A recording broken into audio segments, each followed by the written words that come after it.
जय श्री राम। राधे राधे। मैं प्रेम मिश्रा एक बार फिर से आप सभी का श्रीमद् भागवतम कथा सेशन में स्वागत करता हूँ। ये लाइव नहीं है एक्चुअली, क्योंकि मेरा लाइव का स्ट्रीमिंग बंद हो गया है। तो वीडियो बना के मैं इसको अपलोड करूँगा और आप वहाँ से वीडियो सेशन से इसको व्यू कर सकते हैं जब तक मेरा ये लाइव स्ट्रीमिंग शुरू नहीं होगा। तो प्लीज़ मुझे सपोर्ट करिए और वीडियो सेशन से इसको व्यू करिए। तो आज हम श्रीमद् भागवतम में स्कंद 2 से अध्याय 10 में श्लोक क्रमांक 31, 32, 33, 34, 35 और 40 तक पढ़ेंगे, क्योंकि ये छोटा छोटा इसका तात्पर्य है तो टाइम ज़्यादा नहीं लगेगा। और आशा करता हूँ अगर कोई त्रुटि होगी तो क्षमा करेंगे। तो आगे हम 31 पढ़ते हैं, श्लोक क्रमांक 31।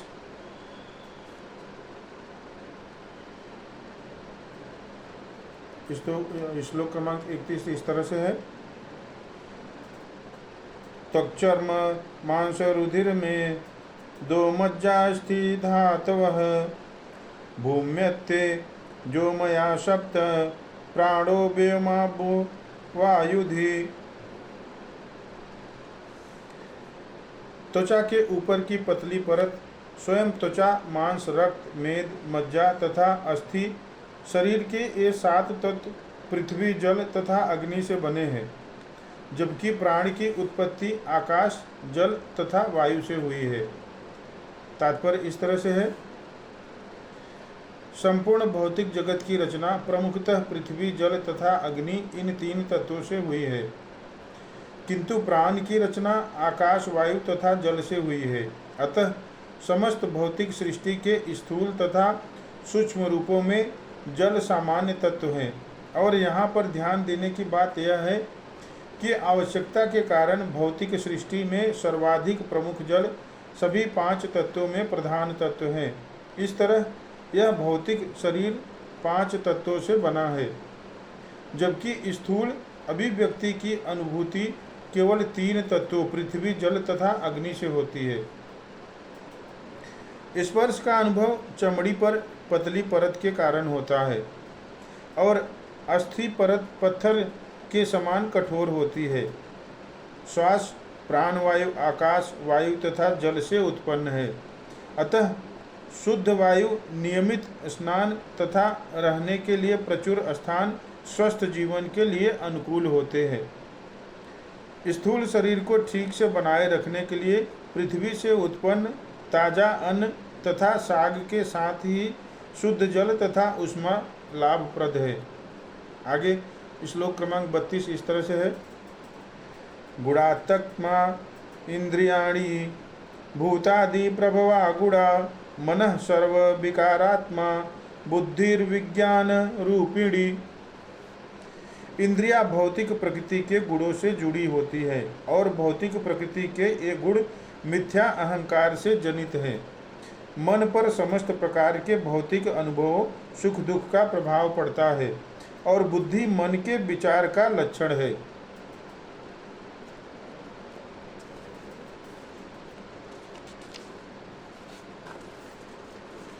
तात्पर्य इस तरह से है। भौतिक प्रकृति से भ्रमित होकर जीवात्मा मिथ्या अहंकार के साथ अपनी पहचान करता है। अधिक स्पष्ट रूप में कहना चाहे तो जब जीवात्मा भौतिक शरीर के भीतर बंध जाता है तब वह तुरंत दैहिक संबंधों के साथ अपनी पहचान बना लेता है और आत्मा के रूप में अपनी स्थिति को भुला देता है। यह मिथ्या अहंकार भौतिक प्रकृति के विभिन्न गुणों से मिश्रित हो जाता है और इस प्रकार इंद्रियों का भौतिक प्रकृति के गुणों की ओर लगाव हो जाता है। मन वह साधन है जिससे विभिन्न भौतिक अनुभवों की प्रतीति होती है, किंतु बुद्धि तर्कशील होती है और हर वस्तु को अच्छे के लिए बदल सकती है। अतः बुद्धिमान मनुष्य बुद्धि के यथार्थ उपयोग से इस भौतिक अस्तित्व के मोह से मोक्ष प्राप्त करता है।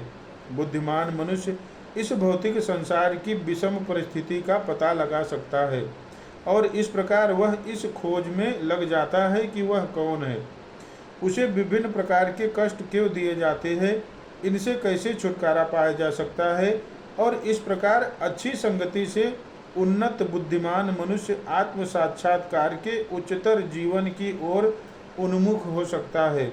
अतः यह सलाह दी जाती है कि बुद्धिमान मनुष्य उन महान ऋषियों मुनियों की संगति करे जो मुक्ति के पथ पर अग्रसर है। ऐसी संगति से वह ऐसे उपदेश प्राप्त कर सकता है जिनसे बद्ध जीव की प्राप्ति के प्रति आसक्ति कम हो जाती है। इस प्रकार बुद्धिमान व्यक्ति धीरे धीरे पदार्थ के मोह तथा मिथ्या अहंकार से छूटकर शाश्वतता, ज्ञान तथा आनंद के वास्तविक जीवन को प्राप्त करता है। आगे श्लोक क्रमांक 33 इस तरह से है। एतद्भगवतो रूपम स्थूलम ते वाहृतम मया मह्यदिभि इच्छावरणैर अष्टभिर्बहिरावृतम। इस तरह श्री भगवान का बाह्य रूप स्थूल रूपों से घिरा हुआ है, यथा अन्य लोकों तथा रूप जिनका वर्णन मैं तुमसे पहले ही कर चुका हूँ। तात्पर्य इस तरह से है, जैसा कि श्रीमद् भागवत गीता के अध्याय 7 के श्लोक क्रमांक 4 में कहा गया है, श्री भगवान की वियुक्त भौतिक शक्ति 8 प्रकार के भौतिक आवरणों से ढकी हुई है। पृथ्वी, जल, अग्नि, वायु, आकाश, मन, बुद्धि तथा मिथ्या अहंकार, ये सारे आवरण श्री भगवान की बाह्य शक्ति के रूप में उद्भूत हैं। ये आवरण सूर्य के चारों ओर बादलों के आवरण के समान है। यद्यपि बादल सूर्य के ही द्वारा सृजित है, किंतु वास्तव में वह आँखों को ढक देता है और इसके कारण मनुष्य को सूर्य नहीं दिखता। सूर्य बादलों से नहीं ढका जा सकता। बादल आकाश में ज़्यादा से ज़्यादा कुछ 100 मीलों तक ही फैले रहते हैं, किंतु सूर्य तो लाखों मील से भी अधिक विशाल है। अतः 100 मील का आवरण लाखों मील को नहीं ढक सकता। अतएव पूर्ण पुरुषोत्तम भगवान की ही कोई एक शक्ति श्री भगवान को आच्छादित नहीं कर सकती, किंतु ये शक्तियाँ श्री भगवान द्वारा उन बद्ध जीवों की आंखें बंद करने के लिए बनाई गई हैं जो भौतिक प्रकृति पर अपना आधिपत्य जताना चाहते हैं। वास्तव में बद्ध जीव पदार्थ के मोहजन्य बादल से आच्छादित रहते हैं और यह श्री भगवान के ऊपर है कि वे अपने आप को उनके समक्ष प्रकट करे या न करे। चूँकि बद्ध जीवों को दिव्य दृष्टि नहीं होती और वे श्री भगवान को देख नहीं सकते, अतः वे श्री भगवान के अस्तित्व को तथा उनके दिव्य रूप को नकारते हैं। अल्पज्ञानी लोग विराट भौतिक रूप के आवरण को स्वीकार कर लेते हैं और यह कैसे होता है इसकी व्याख्या अगले श्लोक में की गई है। आगे श्लोक क्रमांक 34 इस तरह से है। अतः परम सूक्ष्मतम व्यक्तम निर्विशेषणम अनादिमध्य निधनम नित्यम वांगमनसः परम। अतः इस स्थूल प्राकट्य से परे दिव्य जगत है जो सूक्ष्म से भी सूक्ष्मतर है। न तो इसका आदि है, न मध्य और न इसका अंत है। अतः यह व्याख्या अथवा चिंतन की सीमाओं के परे है और भौतिक बोध से भिन्न है।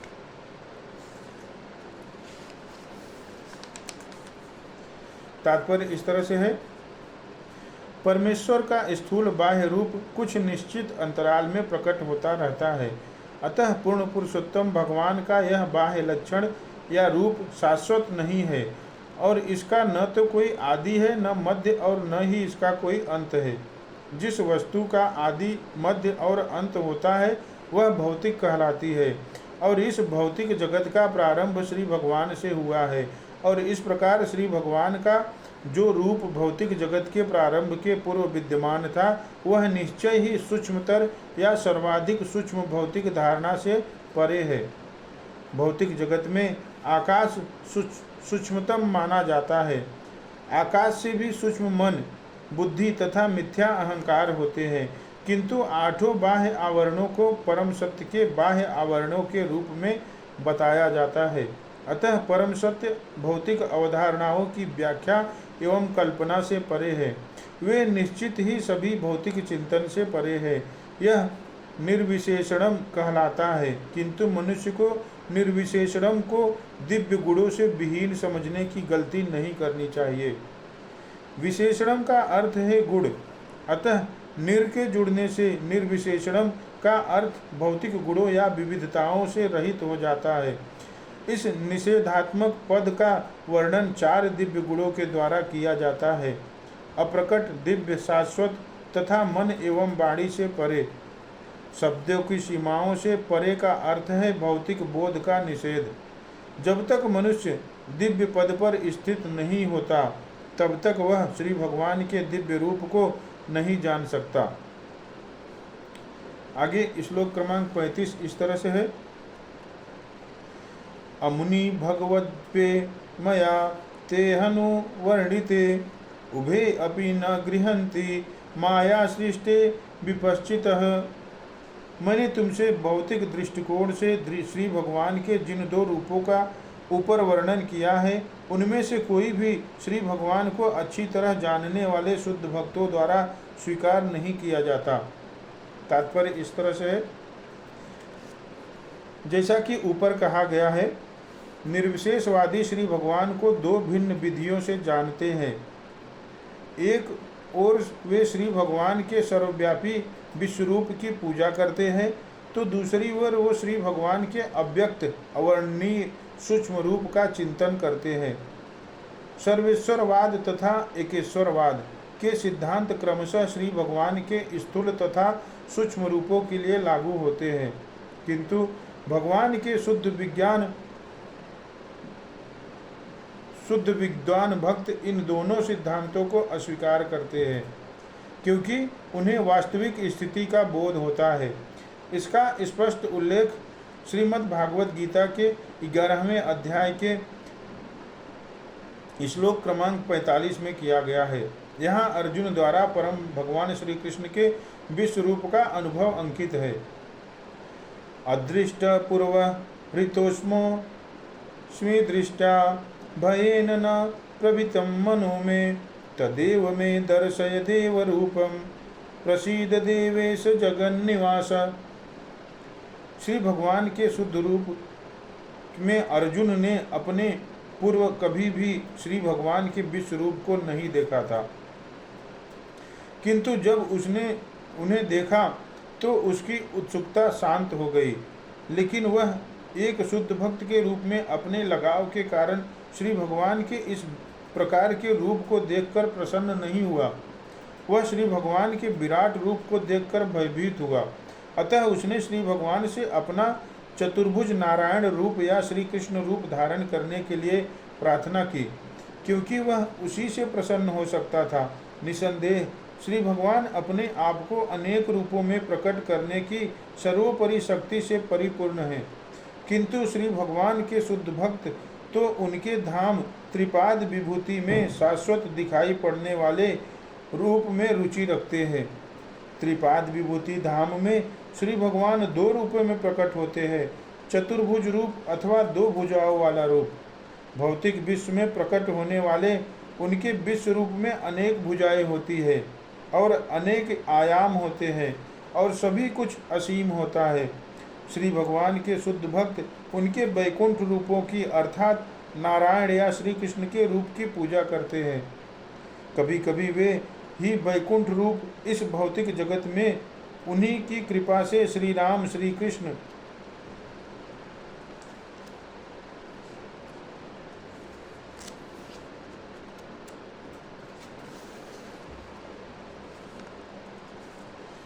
श्री नरसिंह देव इत्यादि के रूप में प्रकट होते हैं और इसलिए शुद्ध भक्त इनकी भी पूजा करते हैं। सामान्यतया भौतिक जगत में जो भौतिक रूप प्रकट होते हैं वे वैकुंठ लोक में नहीं पाए जाते, अतः शुद्ध भक्त इन रूपों को स्वीकार नहीं करते।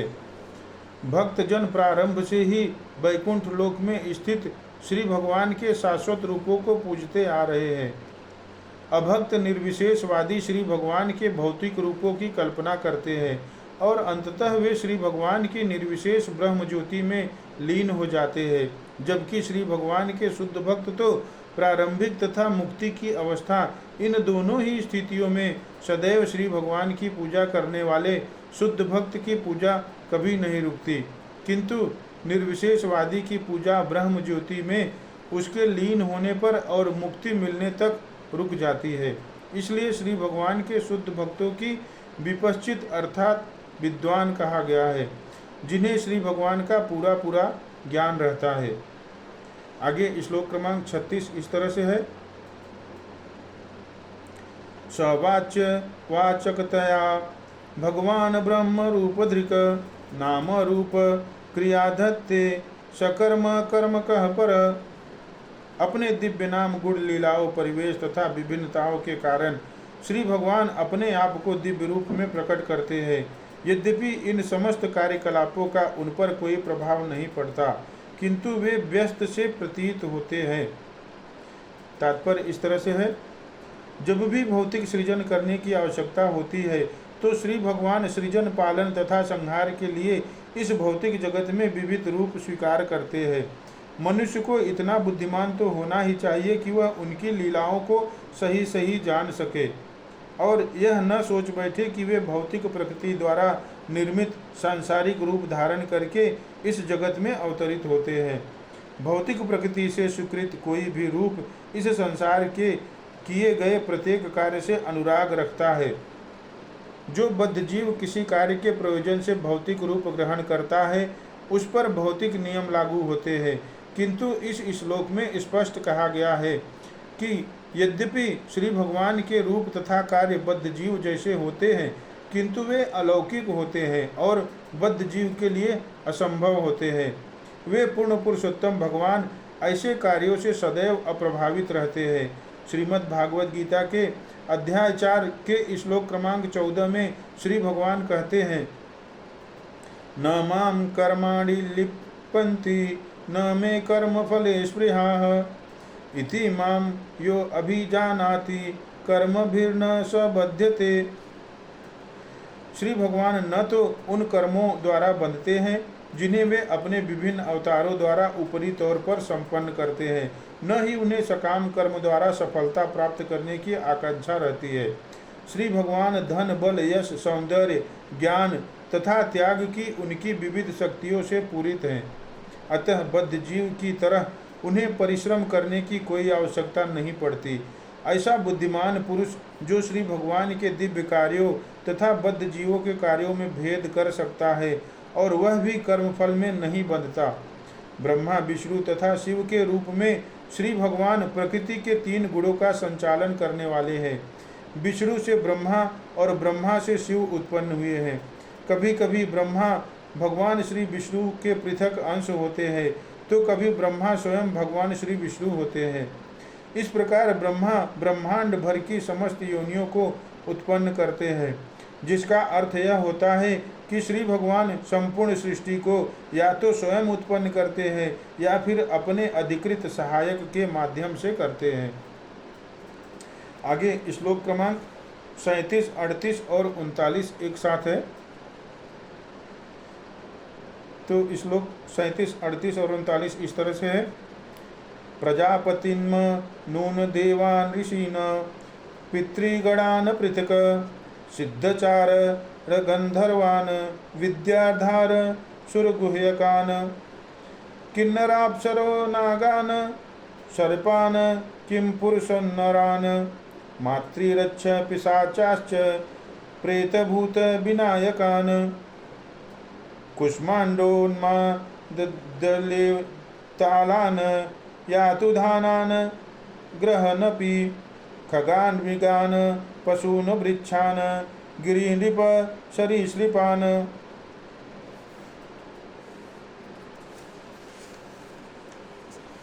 और इसके साथ ही श्लोक क्रमांक 40 भी है।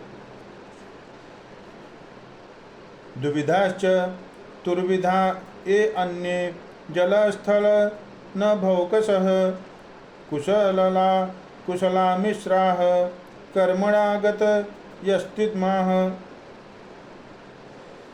हे राजन, मुझसे यह जान ले कि सभी जीवात्मा अपने विगत कर्मों के अनुसार परमेश्वर द्वारा उत्पन्न किए जाते हैं।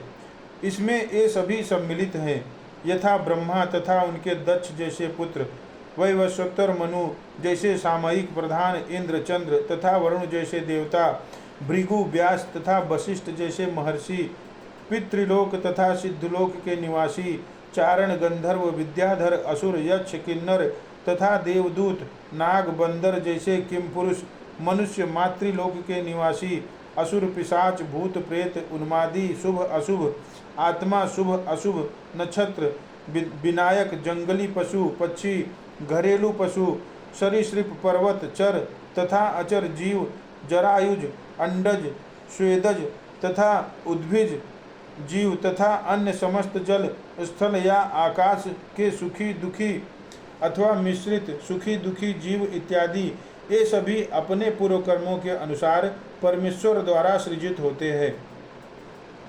तात्पर्य इस तरह से है, इस सूची में जीवात्माओं की विविध किस्में बताई गई हैं। ब्रह्मांड के सर्वोच्च ग्रह से लेकर ब्रह्मांड के निम्नतम ग्रह के सारे जीवों की विभिन्न योनियां सर्वशक्तिमान पिता भगवान श्री विष्णु द्वारा उत्पन्न की गई हैं। अतः कोई भी पूर्ण पुरुषोत्तम भगवान से स्वतंत्र नहीं है।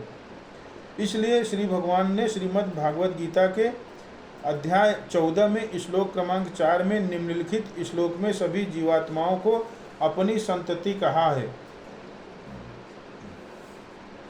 सर्वयोनिषु कौन्तेय मूर्तयः संभवन्ति याः तासां ब्रह्म महद्योनि रहम बीज प्रदम पिता। प्रकृति की तुलना माता से की गई है। यद्यपि प्रत्येक जीव अपनी माँ से उत्पन्न होता देखा जाता है, किंतु सत्य तो यह है कि ऐसे जन्म का वास्तविक कारण माता नहीं है। जन्म का वास्तविक कारण पिता होता है। पिता के बीज के बिना माता शिशु को जन्म नहीं दे सकती। अतः असंख्य ब्रह्मांडों में विभिन्न योनियों तथा अवस्थाओं में भी सभी जीव शक्तिमान पिता परमेश्वर के बीज से ही उत्पन्न होते हैं। केवल कम बुद्धि वाले लोग ही इन्हें भौतिक प्रकृति से जन्मा हुआ मानते हैं। परमेश्वर की बहिरंगी शक्ति के वशीभूत होकर ब्रह्मा से लेकर एक क्षुद्र चींटी तक के सारे जीव अपने पूर्व कर्मों के अनुसार विभिन्न शरीर धारण करते हैं। भौतिक प्रकृति श्री भगवान की शक्तियों में से एक है। श्रीमद् भागवत गीता के अध्याय 7 श्लोक क्रमांक 4 भौतिक प्रकृति परा प्रकृति अर्थात जीवात्मा की तुलना में निम्नतर होती है। श्री भगवान की परा प्रकृति तथा अपरा प्रकृति संयोग करके सारे सांसारिक व्यापारों को प्रकट करती है। कुछ जीवात्मा जीवन की उच्चतर स्थिति में अपेक्षातया सुखी रहें तो कुछ दुखमय स्थितियों में जीवन बिताते हैं, किंतु वास्तव में इनमें से कोई भी भौतिक बद्ध जीवन में सुखी नहीं है। बंदी जीवन में कोई सुखी नहीं रह सकता, भले ही वह प्रथम श्रेणी का कैदी हो या तृतीय श्रेणी का कैदी। बुद्धिमान मनुष्य को चाहिए कि वह तृतीय श्रेणी के बंदी जीवन से प्रथम श्रेणी के बंदी जीवन में उन्नत किए जाने की अपेक्षा न करे, अपितु बंदी गृह से ही मुक्त हो जाने का प्रयत्न करे। किसी भी प्रथम श्रेणी के कैदी की उन्नति हो सकती है, किंतु अगली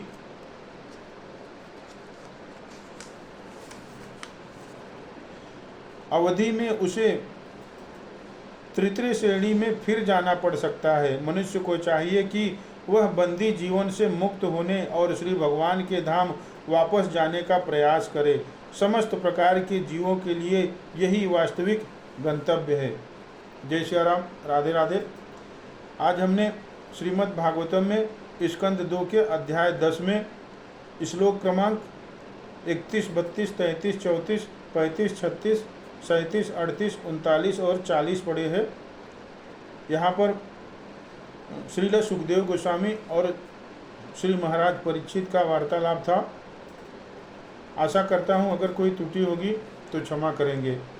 आपसे नम्र निवेदन है कि जब तक लाइव का ऑप्शन मुझे नहीं मिलता तब तक ये वीडियो सेक्शन से देखें। राधे राधे।